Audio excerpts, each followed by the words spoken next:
Friends, இன்னைக்கு நம்ம எல்லாருக்குமே ஃபேவரட்டான சோலா பூரி சென்னா மசாலா தாங்க பார்க்க போறோம்.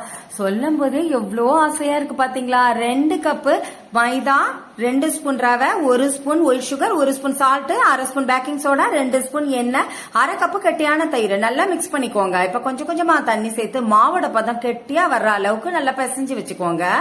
மாவு பிசைஞ்ச பிறகு கை வச்சு பாத்தீங்கன்னா ஒட்டக்கூடாதுங்க. அந்த அளவுகள் தாங்க கரெக்டான பதம். இப்ப சூப்பரா ரெடி ஆயிடுச்சுங்க. ஒரு 10 நிமிஷம் அப்படியே ஊறட்டுங்க. இப்ப சென்னா மசாலா ரெடி பண்ணிக்கலாமா? ஒரு பேன்ல 3 ஸ்பூன் எண்ணெய் சேர்த்து 2 பெரிய வெங்காயம் இதை போல சேர்த்துட்டு 2 தக்காளி, கொஞ்சமா இஞ்சி துண்டுகள், 5-6 பல்லு பூண்டு, 1/2 ஸ்பூன் மஞ்சத்தூள், 1 ஸ்பூன் தனியாத்தூள், 1 ஸ்பூன் கரம் மசாலா, 1 ஸ்பூன் மிளகாய் தூள், 1/2 ஸ்பூன் சீரகத்தூள் எல்லாமே சேர்த்து நல்ல சாஃப்டான பதத்துக்கு வந்தவொடனே ஆற வச்ச பிறகு மிக்ஸி ஜார்ல சேர்த்துட்டு இதை போல நல்லா நைஸா அரைச்சிட்டு வந்துருங்க. மறுபடியும் பேனை வச்சு 3 ஸ்பூன் எண்ணெய், 1 பட்டை, 2 கிராம்பு, 1/2 ஸ்பூன் சீரகம், அரைச்ச விழுதெல்லாம் சேர்த்துட்டு 1/2 ஸ்பூன் உப்பு சேர்த்துக்கோங்க.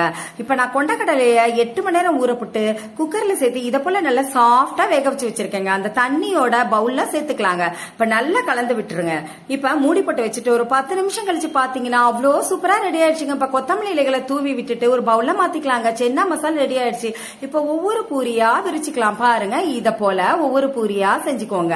செஞ்சுட்டு பேன்ல எண்ணெய் நல்லா சூடா இருக்குங்க. ஒவ்வொரு பூரியா ஃப்ரை பண்ணிக்கலாம். பாருங்க, ஒரு பக்கம் ஃப்ரை ஆயிடுச்சா இன்னொரு பக்கம் ஃப்ரை ஆகிறதுக்கு திருப்பி விடுங்க.